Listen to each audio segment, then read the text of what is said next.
A Estrada de Amarillo. Eu já dirigi tanto por essa estrada de Amarillo que poderia percorrê-la dormindo. A US 287 às 3 da manhã parece outro planeta. Só asfalto, escuridão, cercas que desaparecem no vazio, a silhueta de um catavento observando você passar e nada mais. Naquela noite de março de 2018, era apenas mais uma jornada atrás do volante. Café no térmico, controle de cruzeiro ajustado um pouco abaixo de 65 milhas por hora, nada fora do normal. A primeira coisa estranha foi o vazio. Tão vazio que comecei a contar reflectores para combater a monotonia. E então, eu a vi. Ela estava no acostamento, acenando com os 2 braços e dando passos para dentro da pista. O vento grudava o cabelo em seu rosto. Mesmo com o brilho dos meus faróis, eu podia ver seus lábios se movendo. Desacelerei e peguei o rádio CB. Algum DPS na 287, perto do Marco 104? Mulher pedindo ajuda na pista. Só estática. Nada. Quando me aproximei, ela correu para o lado do passageiro do meu caminhão, batendo na porta e gritando algo que eu não conseguia ouvir por causa do chiado dos freios. Era jovem, talvez uns 20 e poucos anos, sem casaco, sem bolsa. Os punhos batiam no degrau. Abri a janela a uma fresta. Por favor, ele vai voltar. Ele vai me pegar de novo. Me deixa entrar, por favor. Não pensei 2 vezes. Destranquei e puxei a maçaneta. Ela subiu os degraus e entrou na cabine como se estivesse sendo caçada há horas. Ela tremia, olhando fixamente pelo para-brisa. Eu fui pegar o microfone do CB, mas percebi um movimento no espelho lateral. Uma caminhonete, faróis apagados, grade refletindo só o suficiente para se destacar. Ela viu também e começou a gritar, agarrando o painel. Vai, não deixe ele bloquear a gente! Engatei a marcha e acelerei. O caminhão gemeu, os freios de ar chiando. A caminhonete se aproximava. Depois desviou e cortou a frente do meu caminhão ainda sem acender as luzes. Abaixa a cabeça, gritei, segurando firme o volante. Acionei o pisca-alerta e buzinei o máximo que pude. A caminhonete deslizava pela minha faixa, como se quisesse me forçar a parar. Mas não parei. Deixei o caminhão ganhar velocidade na descida. O motor rugia, o reboque tremia. A caminhonete tentou outra vez, mas mantive o curso. No último segundo, ela desviou para o acostamento e ficou para trás. Ficamos em silêncio por quase 1 minuto, observando os retrovisores. Finalmente, os faróis dela se acenderam e depois desapareceram, como se tivesse decidido esperar outra vítima. Peguei a próxima saída iluminada, entrando rápido demais, os pneus cantando na curva. Parei em um posto 24 horas, com o caminhão virado para a saída e os faróis altos. Peguei o celular, 2 pontos de sinal, e disquei 911. O S287, perto do Marco 10. Uma mulher me pediu ajuda, dizendo que alguém estava perseguindo ela. Uma caminhonete tentou me bloquear. Está em algum lugar por aqui. A atendente disse que as viaturas estavam a caminho e pediu que eu ficasse dentro do veículo. Se aproximar, não confronte. A mulher ainda tremia. Olhava nervosa para a estrada de acesso, se encolhendo a cada par de faróis que passava. Entreguei minha garrafa de água.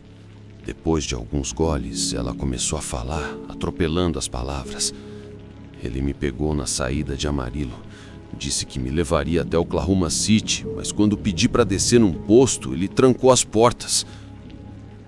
Ela parou, olhando para o nada.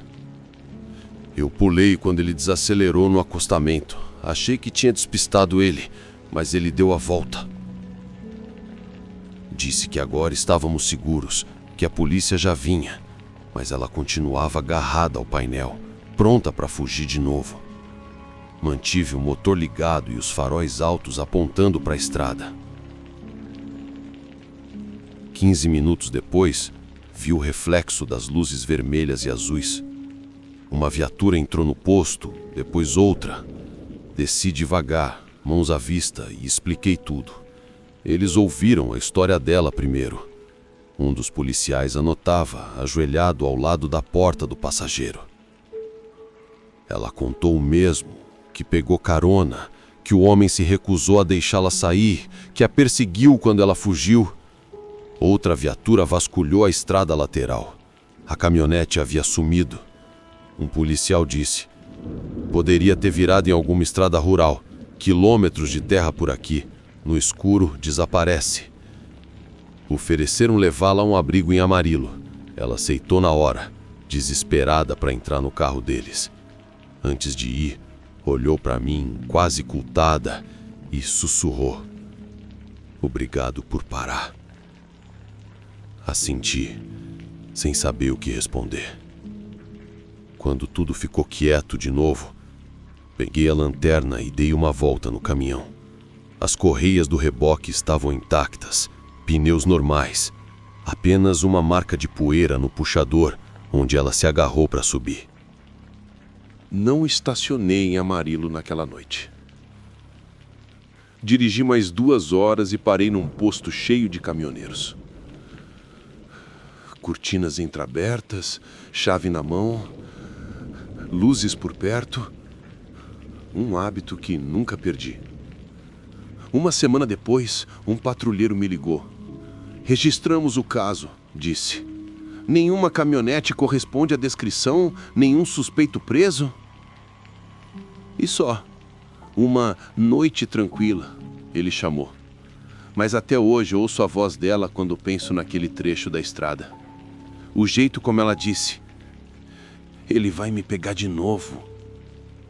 E toda vez que vejo alguém no acostamento agora, homem, mulher, tanto faz, eu ligo antes, continuo dirigindo e nunca para no escuro.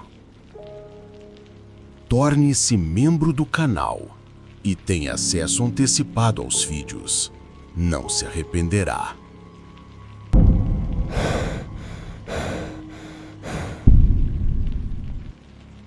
Eles não chamam a rodovia 50 de a estrada mais solitária da América à toa. O trecho em Nevada parece correr sobre os ossos da terra. São 2 faixas presas ao vazio. Arbustos de sálvia se estendem para sempre. Montanhas planas no horizonte. Eu estava dirigindo ali em julho de 2016, de Elko para Fallon. Uma viagem padrão de uma noite. Carga seca, leve, nada emocionante. Meu registro eletrônico de horas, ELD, estava apertado, mas eu pensei que daria uma cochilada na próxima parada. A noite tinha aquele silêncio estranho do deserto. A lua estava brilhante o suficiente para transformar a sálvia em sombras preto e branco.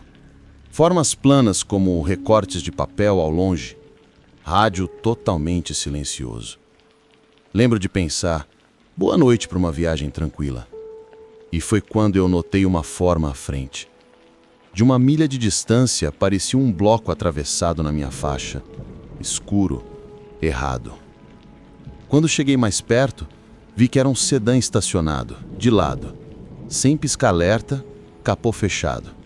A porta do motorista estava apenas entreaberta. Tirei o pé do acelerador, acionei o freio motor, Jake Brake, e desliguei o caminhão. Não precisava avisar mais com as quase 40 toneladas anunciando a minha presença. Pressionei suavemente o freio e varri o acostamento com os olhos. Algo se moveu na sálvia.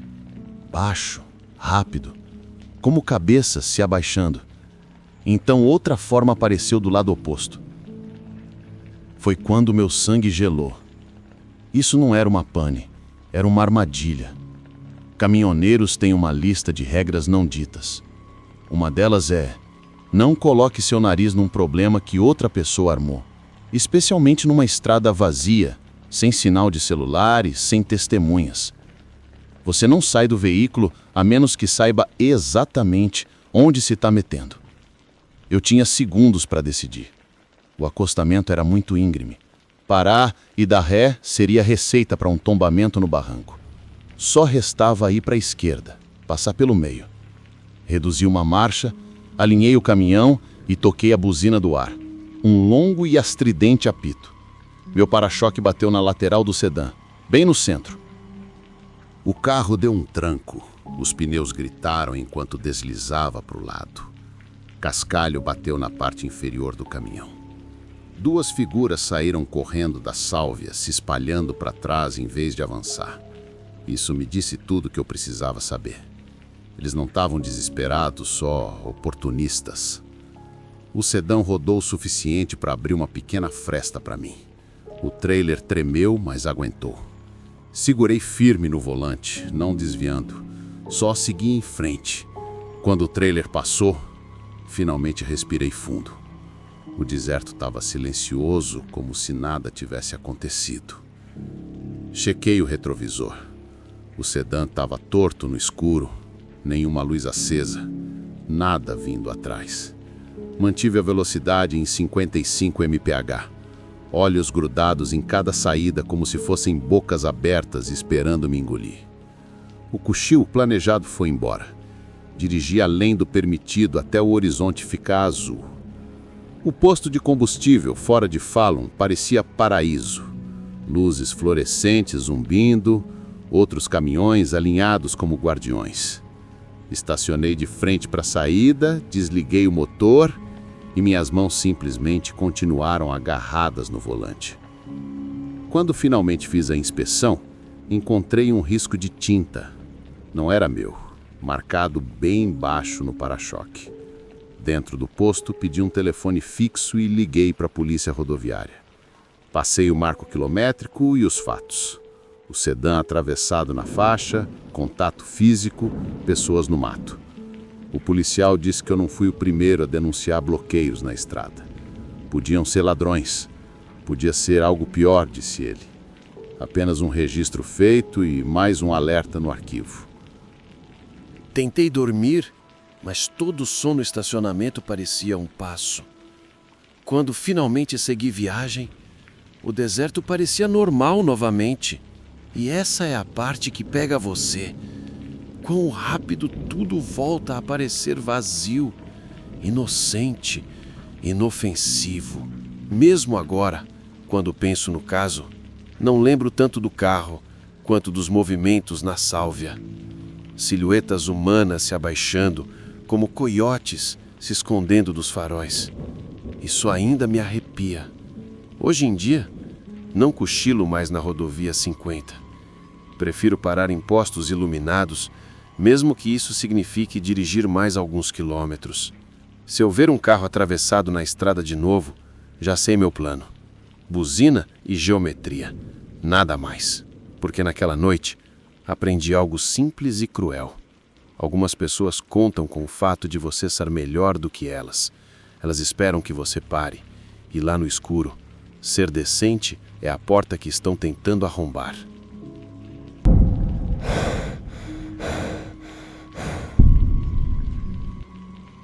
Eu estava no meu 2º ano como caminhoneiro.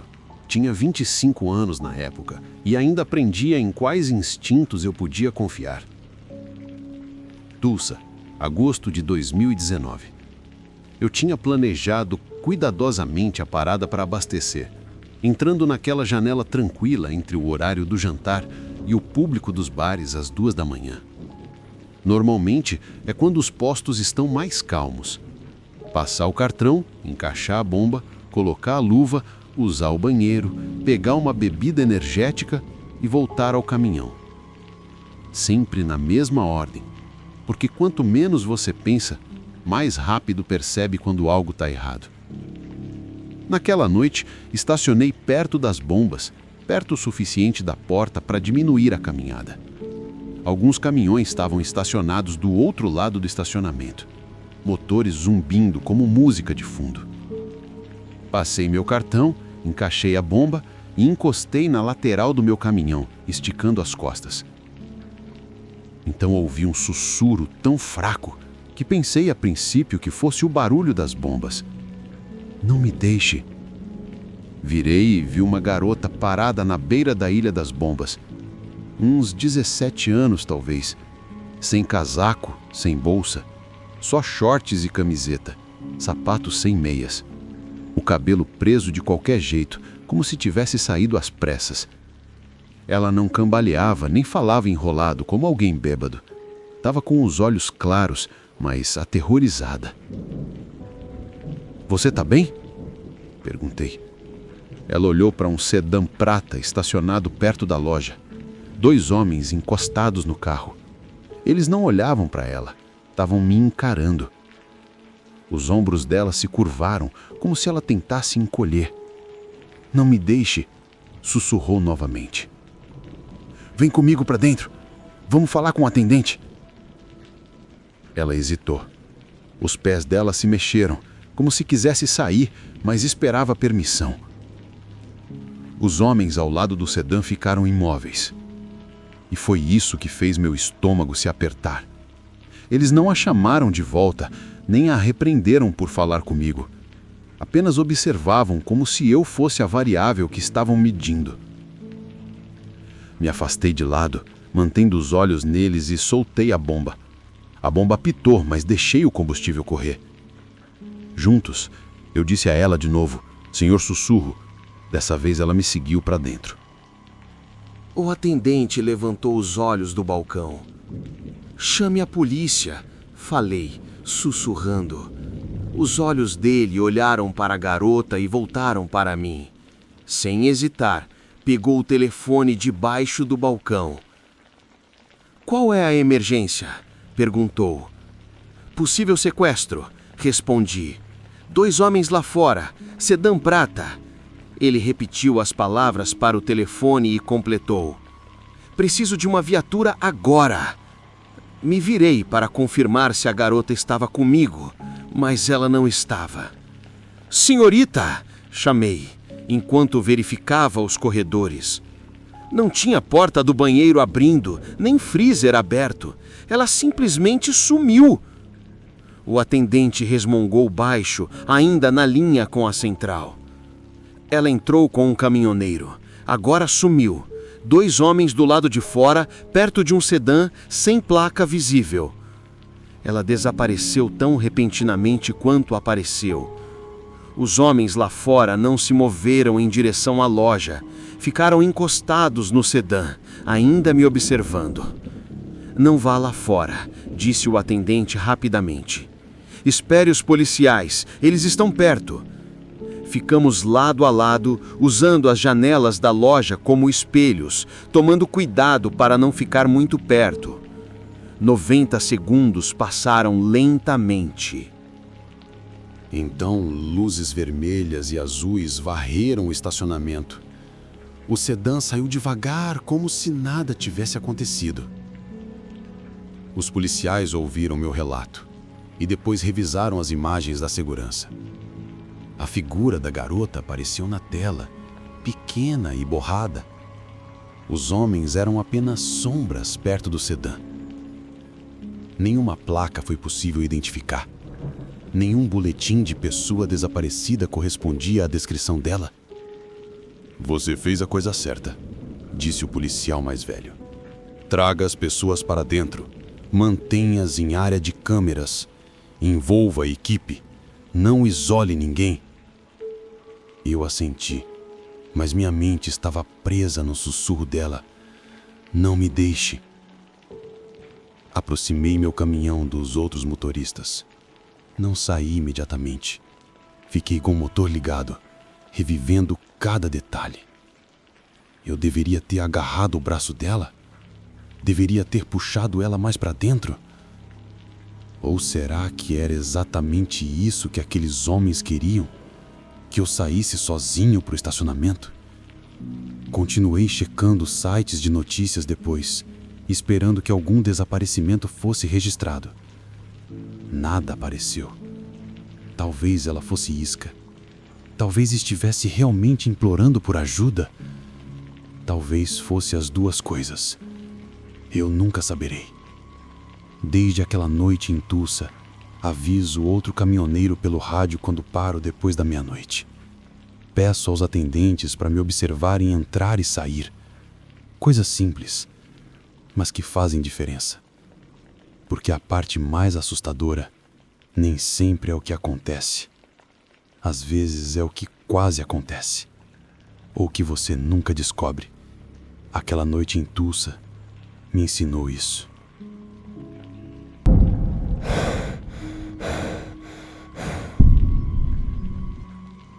O descanso em Flagstaff. Passei a maior parte da minha vida na estrada. Comecei a trabalhar como caminhoneiro aos 20 anos, quando ainda tinha aquela energia inquieta e achava que cruzar o país parecia mais uma aventura do que um emprego. Na época dessa história, eu tinha 44 anos, viúvo, e o caminhão já não representava mais aventura. Era sobrevivência. Aquele tipo de sobrevivência em que você pega suas cargas, mantém as rodas girando e aprende a conviver com o silêncio da própria cabine. Isso aconteceu em maio de 2014, numa rota que eu já havia feito incontáveis vezes, transportando cargas pelo estado do Arizona. Eu tinha acabado uma longa viagem rumo ao leste e estava exausto. Daquele tipo de cansaço em que até o café mais forte parece água. Perto de Flagstaff, havia um ponto de descanso onde eu já havia parado algumas vezes. Nada especial. 2 banheiros com um cheiro de alvejante e urina velha, algumas máquinas de salgadinhos e refrigerantes vencidos e um estacionamento mal iluminado por lâmpadas que sempre piscavam na hora errada. Ainda assim, era um bom lugar para parar, puxar o freio e tentar dormir algumas horas na boleia. Naquela noite, o local estava quase vazio. Só eu e um SUV antigo estacionado torto no canto mais distante. Do jeito que eu gostava. Vazio significava silêncio. E silêncio podia significar um pouco de sono de verdade. Estacionei com a frente virada para a saída, como sempre fazia. Se alguma coisa me parecesse errado, eu só queria girar a chave e sair dali sem obstáculos. Ajustei o alarme para 3 horas depois, fechei as cortinas da cabine e me deitei no beliche. Achei que apagaria em minutos, mas o sono não vem fácil quando se está sozinho há tempo demais. Fiquei um tempo encarando o teto da cabine, ouvindo o som distante dos carros na rodovia. De vez em quando, um caminhão passava rugindo e fazia o chão tremer, lembrando-me de que eu não estava totalmente sozinho. Lembro que pensei na minha esposa. Ela já tinha partido fazia quase 5 anos, mas em noites assim, quietas, cansadas, quando eu baixava a guarda, a ausência dela parecia doer mais. Ela costumava me ligar antes de dormir, perguntava se eu já tinha comido. Naquela noite, eu teria dado qualquer coisa por uma dessas ligações. Em algum momento, acabei pegando no sono. Não devia ter dormido mais do que 2 horas quando acordei com o som de pneus sobre o cascalho. Quem vive na estrada aprende a reconhecer ruídos. Uma porta batendo a 2 vagas de distância pode te acordar mais rápido que um alarme. Mas esse som era diferente. Um motor baixo, quase sussurrando. Foi aí que percebi. O veículo tinha parado sem acender os faróis. Isso bastou para me deixar em alerta. Puxei um pouco a cortina e vi uma van estacionada ao lado do meu caminhão. Todo caminhoneiro conhece uma regra não escrita dos pontos de parada. Nunca estacione colado em outro veículo quando o lugar está vazio. Isso já acendeu o primeiro alerta.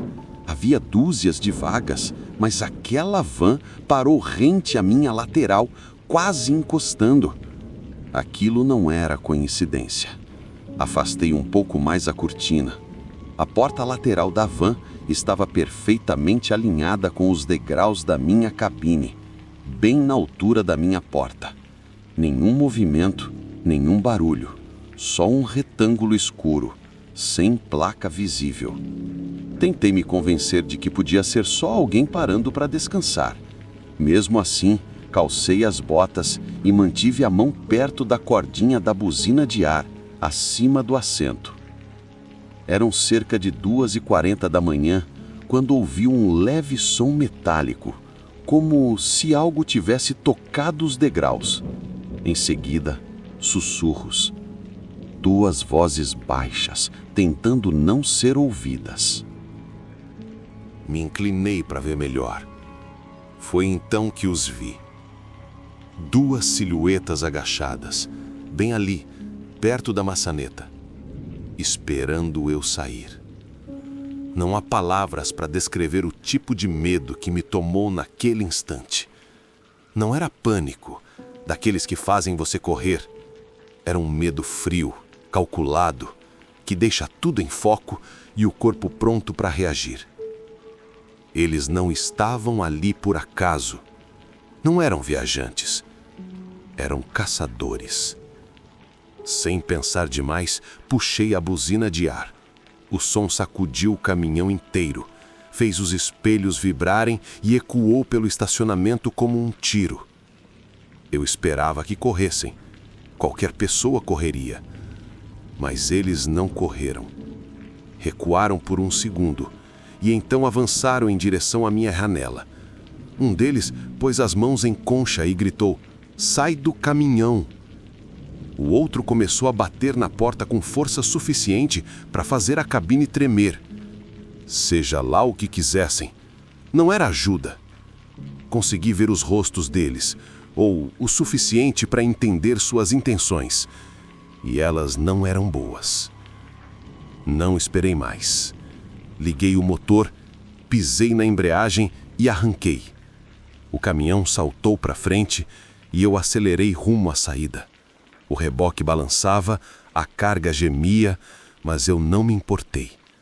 Só precisava de distância. A van deu ré rapidamente, mas eu já estava na metade do acesso à rodovia. Toquei a buzina de novo, longa e furiosa, e mantive os olhos na estrada. Cada músculo do meu corpo estava rígido, esperando ouvir um tiro ou o impacto de metal na traseira, mas nada disso veio. Quando atingi 100 km por hora, as luzes do ponto de parada já estavam desaparecendo no retrovisor. Mesmo assim, continuei. Liguei para o 911 pelo Bluetooth, tentando manter a voz firme enquanto tremia. A atendente ouviu, pediu minha localização e disse para eu seguir até um posto bem iluminado. Não há viatura próxima. Continue dirigindo. Fácil falar. Meus olhos alternavam entre os espelhos e o asfalto escuro à frente. Cada farol no horizonte fazia meu estômago se contrair. Eu não conseguia parar de ver aquelas duas sombras agachadas nos degraus. Dirigi por mais de 110 quilômetros antes de finalmente entrar num grande posto iluminado, com câmeras em cada bomba e caminhões por todos os lados. Só então desliguei o motor. Minhas mãos tremiam tanto que mal consegui soltar o volante. A polícia chegou cerca de 40 minutos depois.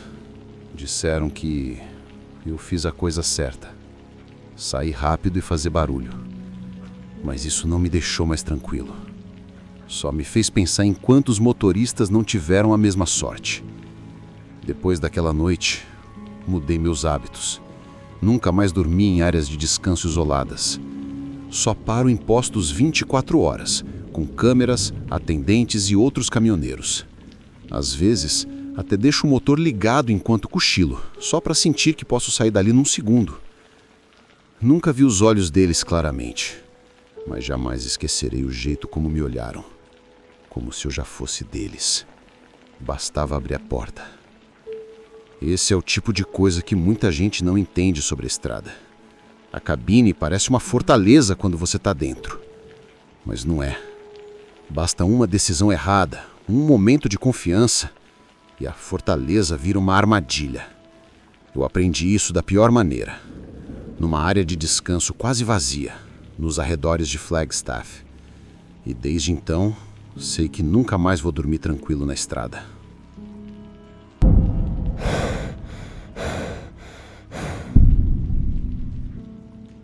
Eu passei a maior parte da minha vida adulta atrás do volante. Com 30 anos de estrada, posso dizer que as áreas de descanso nas rodovias interestaduais, depois da meia-noite, têm todas a mesma personalidade. Não são pacíficas, nem animadas, apenas vazias. Se você tiver sorte, o único barulho será de insetos, lâmpadas e vento. Se não tiver, ouvirá outra coisa.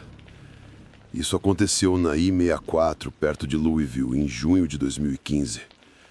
Eu estava cansado, já me arrependendo do burrito da estação de combustível que ainda pesava no estômago. Tinha perdido a luta contra as pálpebras às 5 saídas. Então, entrei na área de descanso. O plano era simples: 45 minutos, alarme programado e seguir viagem. Tempo suficiente para ajustar meu livro de registros e evitar acabar no canteiro central. O lugar não estava vazio, mas quase. Um caminhão da limpeza estadual estava parado sob a luz mais distante. Um sedã torto junto às máquinas de venda automática. Uma minivan familiar que já tinha visto dias melhores. Banheiros iluminados, centro de informações escuro. Escolhi meu lugar, desliguei o caminhão e fiz minha varredura ritualística. Espelhos, ângulos, cantos cegos, caminhos de pedestres, velhos hábitos. Ninguém se mexia, só os insetos orbitando os postes. Fechei parcialmente a cortina da privacidade, deixando uma fresta para vigiar a entrada. Deitei na cama, o barulho da estrada filtrava-se pela cabine. O som dos pneus, o tremor das costuras da pista. Peguei no sono em menos de 1 minuto. O alarme me arrancou depois de 40 minutos. Minha boca parecia algodão. Estava indo ligar o motor quando algo clicou na minha cabeça. Um som fraco, mas humano. Um murmúrio abafado. Fiquei imóvel. Um segundo som veio depois. Um rangido, parecido com o interruptor da luz interna, embora eu não conseguisse vê-lo. Então o som abafado apareceu de novo, mais curto dessa vez, como uma palavra enfiada em um tecido. Pela fresta da cortina, vi o sedã a 2 vagas de distância. A luz interna piscou uma vez e apagou. O piscar típico de uma porta aberta e rapidamente fechada. Nada mais se moveu. Meu primeiro instinto foi tocar a buzina para me anunciar. O segundo, ligar para o 190 e deixar um policial cuidar disso. O terceiro, descer e bater no vidro como o homem decente que meu pai me ensinou a ser. Mas hesitei. Disse a mim mesmo que poderia ser uma discussão, poderia ser nada. Mas o som veio de novo. Agora mais alto, em pânico, inequivocavelmente humano. Minha mão foi para a corda da buzina e congelou. Queria mais certeza antes de agir. Decidi um plano: ligar o motor, atravessar o caminhão no estacionamento, bloquear a saída do sedã e então apertar a buzina. Nada de heroísmos, só luz e aço. Mas antes de me mover, as lanternas traseiras do sedã se acenderam em vermelho e apagaram.